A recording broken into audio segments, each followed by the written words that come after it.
Hi students, నేను మీ మోహన్ని. September 2024లో ఈ audio file నేను రికార్డ్ చేస్తున్నాను. లాస్ట్ 10-15 డేస్లో జరిగిన కొన్ని ఇన్సిడెంట్స్ని బేస్ చేసుకొని మీకు ఒక మెంటార్గా, ఒక ఫాదర్లా లేదా ఒక బ్రదర్లాగా ఆలోచించి ఈ ఆడియో ఫైల్ నేను రికార్డ్ చేస్తున్నాను. ఐఐటి జేఈ కోర్స్ కావచ్చు, నీట్ కావచ్చు, సిఏ కావచ్చు, లేదా సిఎంఏ కావచ్చు, లేదా యూపీఎస్సీ ఎగ్జామినేషన్స్ కావచ్చు, అందరూ పాస్ అవ్వరుగా. ఐఐటి ఎగ్జామినేషన్ 1000 స్టూడెంట్స్ జాయిన్ అయితే ఐఐటి జేఈ 10 మంది అక్కడ సీట్ వచ్చేది. నీట్ కూడా అంతే, 1000 స్టూడెంట్స్ మెడిసిన్ ఆస్పిరెంట్స్ ఉన్నారు, నీట్ ఎగ్జామినేషన్ రాశారు, 10 మందికే సీట్ వచ్చేది. UPSC union public service commission examination 1000 students exam appear అయితే ఒకళ్ళు కూడా ఛాన్స్ రాకపోవచ్చు, less than 1.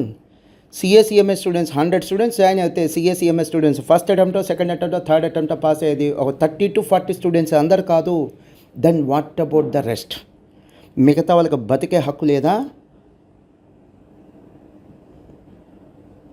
మిగతా స్టూడెంట్స్కి బతికే హక్కు లేదా? అసలు బతకలేరా? Can't they be successful? అంటే చదువులోనే కాదు, వాళ్ళ లైఫ్లో కూడా లైఫ్లో కూడా ఫెయిల్ అవుతారా? నేను కొన్ని ఫ్యాక్ట్స్ మీకు చెప్తాను. చదువు వేరు, లైఫ్ వేరు. ఎగ్జామ్లో ఫెయిల్ అయిన ప్రతి స్టూడెంట్ లైఫ్లో ఫెయిల్ అవ్వాలని రూల్ ఏం లేదు, ఫెయిల్ అవ్వట్లేదు కూడా. చాలామంది ఎగ్జామ్లో ఫెయిల్ అయ్యి, అంటే సిఏ ఫెయిల్ అయ్యి, సిఎంఏ ఫెయిల్ అయ్యి, యూపీఎస్సీ ఎగ్జామ్స్ ఫెయిల్ అయ్యి, ఐఐటి జేఈ ఫెయిల్ అయ్యి, నీట్ ఎగ్జామినేషన్ ఫెయిల్ అయ్యి లైఫ్లో చక్కగా సెటిల్ అవుతున్నారు. కొన్ని విషయాల్లో సిఏ పాస్ అయిన కంటే ఎక్కువ సెటిల్ అవుతున్నారు. లైఫ్ వేరు, ఎగ్జామ్ వేరు. My dear students, me class చెప్పే ఫ్యాకల్టీ కావచ్చు, మీ పేరెంట్స్ కావచ్చు, నాన్ టీచింగ్ స్టాఫ్ కావచ్చు, బాగా చదువుకొని సెటిల్ అవుతారు. నసలాగా చెప్తారు వీళ్ళు, కానీ నిజాలు చెప్పరు. బాగా చదువుకుంటే సెటిల్ అవుతారు అనేది అబద్ధం. చక్కగా సిఏ, సిఎంఏ లాంటి కోర్సులు పాస్ అయ్యి, ఐఐటి లాంటి కోర్సులు పాస్ అయ్యి, జేఈ నీట్ లాంటి కోర్సులు పాస్ అయ్యి, మెడిసిన్ పాస్ అయ్యి, ఐఐటి పాస్ అయ్యి, ఐఐటి జేఈ కాదు, ఐఐటి పాస్ అయ్యి, సివిల్ సర్వీసెస్ పాస్ అయ్యి లైఫ్లో బోర్ల పడి ఫెయిల్ అయినటువంటి వాళ్ళు, లైఫ్లో ఫెయిల్ అయిన వాళ్ళు ఎంతమంది ఉన్నారు? సిఏ, సిఎంఏ ఎంతమంది ఉన్నారు? మీకు ఇన్సిడెంట్ చెప్తాను నేను. ఇద్దరు సిఏనే, చాలా మంచి పర్ఫార్మెన్స్. ఇద్దరు కలిపి per month, per annum approximately 35 lakhs నుంచి 40 lakhs పర్ యానం వాళ్ళ శాలరీ. ఇద్దరు చార్టర్డ్ అకౌంటెన్సీ. మ్యారేజ్ అయిన 2 years లోపలే డైవర్స్ తీసుకున్నారు. ఇద్దరు కొట్టుకోవటం కూడా చేశారు. ఆ డైవర్స్ తీసుకునే ప్రాసెస్లో ఇద్దరు కొట్టుకున్నారు. వాళ్ళ పేరెంట్స్ గలీజ్గా బిహేవ్ చేశారు, అబ్బాయిల పేరెంట్స్ గలీజ్గా బిహేవ్ చేశారు. వీళ్ళిద్దరు కొట్టుకున్నారు, కోర్టు బయట కొట్టుకున్నారు. మరి ఇద్దరు సీఏ పాస్ అయ్యారుగా. సక్సెస్ అంటే సీఏ పాస్ అవటమా? సక్సెస్ అంటే ఐఐటి పాస్ అవటమా? కాదు. చాలామంది స్టూడెంట్స్ ఉన్నారు, చదువులో పాస్ అయ్యి కూడా లైఫ్లో ఫెయిల్ అయిన వాళ్ళు ఉన్నారు. ఎగ్జామ్స్లో ఫెయిల్ అయ్యి కూడా లైఫ్లో పాస్ అయిన వాళ్ళు ఉన్నారు. Life requires a different skill set. ఏం కావాలి అవి నేర్పించడం కోసం ఇటువంటి ఆడియో ఫైల్స్ పంపిస్తున్నాను. వాటికి పునాది క్లాస్లోనే పడాలి, లైఫ్ స్కిల్స్. లైఫ్లో సక్సెస్ కావాలంటే ఫస్ట్ కావాల్సింది మీకు ప్రాపర్ యాటిట్యూడ్. యాటిట్యూడ్ అంటే గమన్ కాదు. యాటిట్యూడ్ అంటే మీరు ఎలా ఆలోచిస్తారు, మీ థాట్ ప్రాసెస్, మీ బిహేవియర్, దాన్ని బ్రాడర్గా యాటిట్యూడ్ అంటారు. A proper attitude. Your attitude decides your altitude. లైఫ్లో ఏ స్థాయికి మీరు వెళ్తారో మీ యాటిట్యూడ్ డిసైడ్ చేసేదే తప్ప మీ మార్క్స్ కాదు. మీకు ఒక లైవ్ ఎగ్జాంపుల్ చెప్తాను. నేను సిఏ క్వాలిఫై అయిన 2002, 10 years పాటు నేను ఫ్యాకల్టీగా క్లాసెస్ చెప్పాను. సిఏ ఇంటర్ చెప్పాను, సిఏ ఫౌండేషన్ చెప్పాను, సిఏ ఫైనల్లో కూడా చెప్పాను. అప్పటిదాకా నాకు సిఏ సర్టిఫికేట్ ఉపయోగపడింది. ఆ తర్వాత ఏ రోజు కూడా, అంటే ఆఫ్టర్ 10 years, ఫస్ట్ 10 years నేను క్లాసెస్ చెప్పాను. మోస్ట్ ప్రాబబ్లీ 2012 లేదా 2013లో నేను క్లాసెస్ ఆపేసాను. Now it is 2024. నాకు ఎక్కడ సిఏ సర్టిఫికేట్ ఉపయోగపడలేదు. నాకు ఉపయోగపడింది నా కామన్ సెన్స్, నా డెడికేషన్, నా డిసిప్లిన్, నా హానెస్టీ అండ్ నా హంబుల్నెస్. హంబుల్నెస్ అంటే ఏంటి? నాకంటే పెద్ద స్థాయి వాళ్ళని, సపోజ్ నేను I went to GST department లేదా ఇన్కమ్ ట్యాక్స్ డిపార్ట్మెంట్కి వెళ్ళాలి, లేదా ఒక ఎమ్మెల్యే మినిస్టర్ కానీ కలవటానికి వెళ్ళాలి, ఎడ్యుకేషన్ మినిస్టర్, అక్కడ హంబుల్గా ఉంటాను, నో డౌట్. అంతకంటే అంటే నాకంటే చిన్న స్థాయి వాళ్ళు, నా స్టూడెంట్స్ కావచ్చు, నా స్టాఫ్ కావచ్చు, పేరెంట్స్ కావచ్చు, నాకంటే చిన్న స్థాయి వాళ్ళని ఎలా నేను ట్రీట్ చేస్తాను, వాళ్ళతో ఎలా బిహేవ్ చేస్తాను, ఎంత హంబుల్గా నేను మాట్లాడతాను, అది నా రియల్ బిహేవియర్. నా హంబుల్నెస్, నా క్యారెక్టర్, నా హానెస్టీ, నా డెడికేషన్, నా డిసిప్లిన్, వీటి వల్ల సక్సెస్ వచ్చింది తప్ప నా సిఏ సర్టిఫికేట్ వల్ల కాదు. క్లాస్లో when I was a student క్లాస్లో నాకంటే మెరిట్ పిల్లలు చాలామంది ఉన్నారు. వాళ్ళు లైఫ్లో ఎక్కడున్నారో కూడా తెలియదు. They were not so successful. నాకంటే 10th క్లాస్లో నాకంటే టాపర్స్ ఉన్నారు, ఇంటర్మీడియట్ కాలేజ్లో నాకంటే టాపర్స్ ఉన్నారు నా ఫ్రెండ్స్. వాళ్ళు ఎక్కడున్నారో కూడా తెలియదు, యావరేజ్ లైఫ్ లీడ్ చేస్తున్నారు. లైఫ్లో సక్సెస్ సాధించడానికి కావాల్సిందే లైఫ్ స్కిల్స్. సింపుల్ ఎగ్జాంపుల్ చెప్తా. డెడికేషన్, డిటర్మినేషన్ అంటే ఒక పట్టుదల, హానెస్టీ అవకాశం ఉన్నా తప్పు చేయకపోవటం హానెస్టీ. హంబుల్నెస్, మీరు ఇతరుల్ని ఎలా ట్రీట్ చేస్తారు.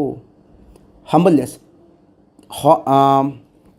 డిసిప్లిన్, ఇప్పుడు నేనున్నాను, నేను టైంకి రాకపోయినా నన్ను క్వశ్చన్ చేసేవాళ్ళు లేరు, టైం కంటే ముందు వెళ్ళిపోయినా నన్ను క్వశ్చన్ చేసేవాళ్ళు లేరు. డైలీ నేను 12 to 14 hours వర్క్ చేస్తా, వర్క్ చేయకపోయినా నన్ను క్వశ్చన్ చేసేవాళ్ళు లేరు. సండే కూడా వచ్చి క్వశ్చన్ చేస్తా, సండే కూడా వచ్చి నేను వర్క్ చేస్తా, వర్క్ చేయకపోయినా నన్ను క్వశ్చన్ చేసేవాళ్ళు లేరు. ఎందుకు నేను వర్క్ చేస్తున్నాను? That is called self discipline. ఇవే లైఫ్లో ఇంపార్టెంట్. ఈ క్వాలిటీస్ మీ దగ్గర ఉన్నాయా? పొరపాటున మీరు సీఏ కానీ సిఎంఏ కానీ ఫెయిల్ అయిపోయినా, don't worry my dear students, you are going to excel in life. You are going to rule your life. మీ జీవితాన్ని మీరు శాసించబోతున్నారు, శాసిస్తారు కూడా. మీ పేరెంట్స్కి మీరు ఆస్తిగా మారిపోతున్నారు. సో ఈ ఎబిలిటీస్ గురించి ఆలోచించండి. క్లాస్లో ఉండే టెంపరీ సక్సెస్ ఏంటది? ర్యాంకులు, మార్కులు, అవి టెంపరీ. మీ ఎబిలిటీస్ ఏంటి? ఇప్పుడు నేను చెప్పిన క్యారెక్టర్, డెడికేషన్, డిటర్మినేషన్ అంటే పట్టుదల, హంబుల్నెస్, డిసిప్లిన్, ఇవి they do matter a lot. ఇప్పుడు ఈ స్కూల్ స్టూడెంట్స్ అనుకోండి, ఇటువంటి ఆడియో ఫైల్స్ నేను పంపించను. కాలేజ్ స్టూడెంట్స్ కూడా ఇటువంటి ఆడియో ఫైల్స్ నేను పంపించకపోతే, లైఫ్ లెసన్స్ గురించి చెప్పకపోతే, morals, values, discipline, humbleness, character, determination, discipline, ఇవి చెప్పకపోతే it's a crime I'm doing. నేను క్రైమ్ చేసినట్టు, తప్పు చేసినట్టు. సో మెజారిటీ ఎడ్యుకేషన్ ఇన్స్టిట్యూషన్స్ మీకు చెప్పట్లా. వాళ్ళు ఏం చెప్తున్నారంటే చదువుకొని సెటిల్ అవుతారు, చదువుకొని సెటిల్ అవుతారు. చదువుకుంటే సెటిల్ అయితే ఇంతమందికి నిరుద్యోగం ఏంటి, ఇంత అన్ఎంప్లాయ్మెంట్ ఏంటి, ఇంత అండర్ ఎంప్లాయ్మెంట్ ఏంటి? Unemployment is different from under employment. చదువు చాలా పెద్దది. ఎంటెక్, ఎంఎస్సి, ఎంఏ, ఎంకామ్ చేసే జాబ్ చిన్నది. పీజీ, పోస్ట్ గ్రాడ్యుయేషన్ చేసిన వాళ్ళు చిన్న చిన్న జాబులు చేస్తున్నారు. Under employment, unemployment. 100 మంది గ్రాడ్యుయేట్స్ అయితే 75-80 ఖాళీగానే ఉంటున్నారు. అన్ఎంప్లాయ్మెంట్. మరి చదువుకుంటే ఉద్యోగాలు రావాలి కదా, చదువుకుంటే లైఫ్లో సెటిల్ అయిపోవాలి కదా. లైఫ్లో సెటిల్ అవ్వటానికి కావాల్సిన చదువు కాదు, beyond that education plus something we need. ఆ సంథింగ్ వి నీడ్ అక్కడే చాలామంది స్టూడెంట్స్ ల్యాక్ అవుతున్నారు. మీ విషయానికి ఒక ఎగ్జాంపుల్ చెప్తాను. మీరు క్లాస్లో ఉన్నప్పుడే నేర్చుకోవాలి, కాలేజ్లో ఉన్నప్పుడే నేర్చుకోవాలి. ఏంటి?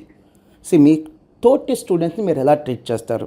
బాగా డబ్బున్న స్టూడెంట్స్, లేదా ఎమ్మెల్యే కొడుకు, కలెక్టర్ కొడుకు, లేదా ఎస్పీ గారి కొడుకు, మీ క్లాస్మేట్, ఓకేనా? వాళ్ళతో మీరు ప్రాపర్గా ట్రీట్ చేయటం కాదు. ఏ డబ్బు లేనటువంటి స్టూడెంట్స్, ఫ్రెండ్స్, మీ ఫ్రెండ్స్ అయితే, మీ క్లాస్మేట్స్ అయితే వాళ్ళని ఎలా ట్రీట్ చేస్తారు? క్లాస్ టాపర్ని ఎలా ట్రీట్ చేస్తారు? క్లాస్లో ఉన్నటువంటి క్లాస్లో లీస్ట్ పర్ఫార్మెన్స్ ఉన్న వాళ్ళు ఎలా ట్రీట్ చేస్తారు? క్లాస్లో ఉన్న టాపర్ను బాగా రెస్పెక్ట్గా చూసి, క్లాస్లో ఉన్నటువంటి లీస్ట్ పర్ఫార్మెన్స్ని ఎగతాళి చేస్తే అది క్యారెక్టరా? అదేనా ట్రూ క్యారెక్టర్? అదేనా కరెక్ట్ క్యారెక్టర్? అది కరెక్ట్ క్యారెక్టర్ కాదు. మీ ఫ్రెండ్స్లో డబ్బు ఉన్న వాళ్ళని ఒక రకంగా ట్రీట్ చేసి, డబ్బు లేని వాళ్ళని ఒక రకంగా ట్రీట్ చేయటం, చదువు వచ్చిన వాళ్ళని ఒక రకంగా ట్రీట్ చేసి, చదువు లేని వాళ్ళని తక్కువ చేసి చూడటం, అది ట్రూ క్యారెక్టర్ కాదు, అది కరెక్ట్ క్యారెక్టర్ కాదు. అలానే మీ స్టాఫ్, సపోజ్ మీ ప్రిన్సిపల్ని ప్రాపర్గా ట్రీట్ చేసి, చిన్న స్థాయి స్టాఫ్ ఉంటారు, క్లాస్ ఇన్ఛార్జ్లో, బ్యాచ్ ఇన్ఛార్జ్లో, వార్డెన్స్, వాళ్ళని చులకనగా మాట్లాడటం, వాళ్ళని ఎదిరించి మాట్లాడటం, వాళ్ళని మిస్లీడ్ చేయటం, వాళ్ళని మోసం చేయటం, బెదిరించటం, బాధ పెట్టడం, హర్ట్ చేయటం, అది కాదు కరెక్ట్ క్యారెక్టర్. మీ అమ్మానాన్ని మోసం చేయటం కాదు, అది కరెక్ట్ క్యారెక్టర్ కాదు. సో చీట్ చేశారు ఎగ్జామ్స్లో కానీ, ఫ్రెండ్స్ని కానీ చీట్ చేశారు, డబ్బు తీసుకొని ఫ్రెండ్స్ని చీట్ చేశారు, దొంగతనాలు చేశారు, అబద్ధాలు చెప్పారు, ఎగ్జామ్స్లో చీట్ చేశారు, అది ట్రూ క్యారెక్టర్ కాదు, అది కరెక్ట్ క్యారెక్టర్ కాదు. తప్పు చేసే అవకాశం వచ్చినా తప్పు చేయకపోవటం, అది గొప్ప క్యారెక్టర్, అది కరెక్ట్ క్యారెక్టర్. ఇన్విజిలేటర్ లేడు, కాపీ చేశారు. ఎగ్జామ్ హాల్లో బాత్రూమ్కి వెళ్ళారు, స్లిప్స్ ఉన్నాయి కదా చదువుకొని రావటానికి, కాపీ చేశారు. అన్ఫెయిర్ మీన్స్ వాడి ఎగ్జామ్ పాస్ అయ్యారు, అది మీ కరెక్ట్ క్యారెక్టర్ కాదు, అది కరెక్ట్ సక్సెస్ కాదు. మీరు మహా అయితే ఎగ్జామ్ పాస్ అవ్వచ్చు కానీ లైఫ్లో ఫెయిల్ అవుతారు. You are bound to fail. అబద్ధం చెప్పారు మీ పేరెంట్స్కి, అబద్ధం చెప్పారు మీ స్టాఫ్కి, అబద్ధం చెప్పారు మీ ఫ్రెండ్స్కి, మిమ్మల్ని నమ్మిన ఫ్రెండ్స్ని మీరు చీట్ చేశారనుకో, అది మీ ట్రూ క్యారెక్టర్ కాదు. తాత్కాలికంగా ఫర్ అ వైల్, టెంపరీగా మీరు సక్సెస్ సాధించవచ్చు, టెంపరీగా మీరు ఆ కష్టం నుంచి బయటపడచ్చు, కానీ పర్మనెంట్గా మీరు ఓడిపోయినట్టే. సో చీట్ చేయటం సక్సెస్ కాదు, అబద్ధం చెప్పడం సక్సెస్ కాదు, కాపీ కొట్టడం సక్సెస్ కాదు, మోసం చేయటం సక్సెస్ కాదు, మీ అమ్మా నాన్న మోసం చేయటం సక్సెస్ కాదు, ఫ్రెండ్స్ని మోసం చేయటం సక్సెస్ కాదు, ఎగతాళిగా మాట్లాడటం సక్సెస్ కాదు, స్టాఫ్ని ఎగతాళిగా మాట్లాడటం సక్సెస్ కాదు. ఫ్యాకల్టీ అయితే రెస్పెక్ట్గా చూడటం, ఎందుకంటే ఫ్యాకల్టీ అంటే పెద్ద పోస్ట్. నాన్ టీచర్ స్టాఫ్ని ఎగతాళిగా చూడటం, ఇన్సల్ట్ చేయటం, హ్యూమిలేట్ చేయటం, తక్కువ చేసి మాట్లాడటం, చులకనగా మాట్లాడటం, అది సక్సెస్ కాదు, అది ట్రూ ఎడ్యుకేషన్ కాదు. మీకు ఒక సరైన క్యారెక్టర్, సరైన discipline, dedication, character, determination, humbleness, ఓ ప్రాపర్ యాటిట్యూడ్ నేర్పించకపోతే మేమేం సక్సెస్ అయినట్టు? మేమేం సక్సెస్ అయినట్టు? What is the purpose of running the education institutions? Majority education institutions, majority staff members ఏం చేస్తున్నారు?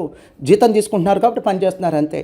క్లాస్లో స్టూడెంట్స్ విన్నారా లేదా మనకు అనవసరం, పాస్ అయ్యారా లేదా అనవసరం, ప్రాపర్గా క్లాస్ చెప్పామా లేదా అనవసరం, మనం చెప్పింది పిల్లలకు అర్థమైందా లేదా అనవసరం.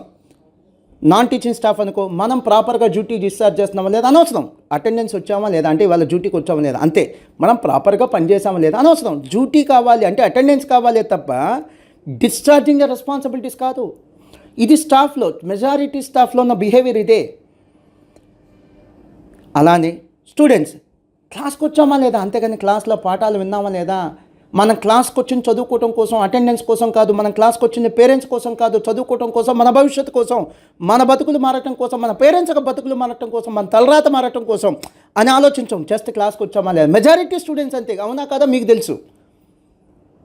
అలానే college management, schools management majority ఏంటి, మనకు ఫీజు వచ్చిందా లేదా, వచ్చిన ఫీజుని తీసుకెళ్ళి పేమెంట్స్ కట్టామా లేదా. అంతేగాని వీళ్ళు ఎలా ట్రూ సిటిజన్స్గా ఉన్నారా లేదా, సొసైటీకి ఉపయోగపడే సిటిజన్స్గా ఉన్నారా లేదా, మన నుంచి వెళ్ళినటువంటి స్టూడెంట్స్ సొసైటీకి భారం అవుతున్నారా, సొసైటీకి యూజ్ అవుతున్నారా, ప్రాపర్ సిటిజన్స్ని మనం సొసైటీకి ఇస్తున్నామా లేదా, పిల్లల్ని మంచి క్యారెక్టర్తో, మంచి సంస్కారంతో, మంచి బిహేవియర్తో, మంచి క్వాలిటీస్తో పేరెంట్స్కి అప్పచెప్తున్నామా లేదా.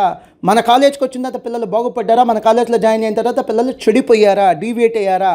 ఇవి ఏ మేనేజ్మెంట్ అనే మాట కంటే కూడా చాలామంది స్కూల్స్, కాలేజీలు నడిపేటువంటి మేనేజ్మెంట్స్కి పట్టవు. జస్ట్ ఫీజు కలెక్ట్ చేసుకోవాలి, పేమెంట్స్ ఇచ్చుకోవాలి అంతే. చాలా కొద్ది మంది ఉన్నారు టీచింగ్ స్టాఫ్ కానీ, నాన్ టీచింగ్ స్టాఫ్ కానీ, మేబీ 40 to 50%. చాలా కొద్ది మంది ఉన్నారు స్కూల్స్ కానీ, కాలేజీల మేనేజ్మెంట్ కానీ 40 to 50%. అంతెందుకు పేరెంట్స్, మన కాలేజీలో జాయిన్ చేసామా లేదా అంతే. పిల్లవాళ్ళకి, అమ్మాయికి అబ్బాయికి నచ్చిన కోర్స్ జాయిన్ చేసామా లేదా, నచ్చిన కాలేజీలో జాయిన్ చేసామా లేదా, వాళ్ళు చదువుకుంటున్నారు లేదా, జస్ట్ ఫీజు కట్టడం కాదు, వాళ్ళు చదువుకుంటున్నారు లేదా, వాళ్ళకి కోర్స్ నచ్చిందా లేదా, వాళ్ళు డిసిప్లిన్గా క్లాస్కి వెళ్తున్నారు లేదా, క్లాస్లో వింటున్నారా లేదా,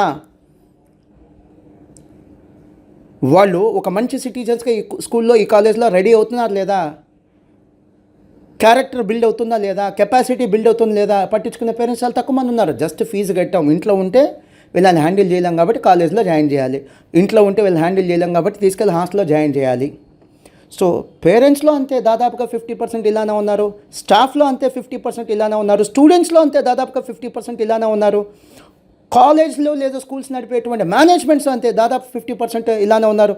ఇదే ఎడ్యుకేషన్, దీనికోసం ఎడ్యుకేషన్ ఇన్స్టిట్యూషన్స్ రన్ చేస్తుంది. Is this the purpose of the education? ఇదేనా ఎడ్యుకేషన్ సిస్టమ్ ఒక ఉద్దేశం? సో మీరు లైఫ్లో సక్సెస్ సాధించాలంటే first of all proper attitude build చేసుకోండి. అదే మీకు సక్సెస్ తెచ్చిపెడుతుంది.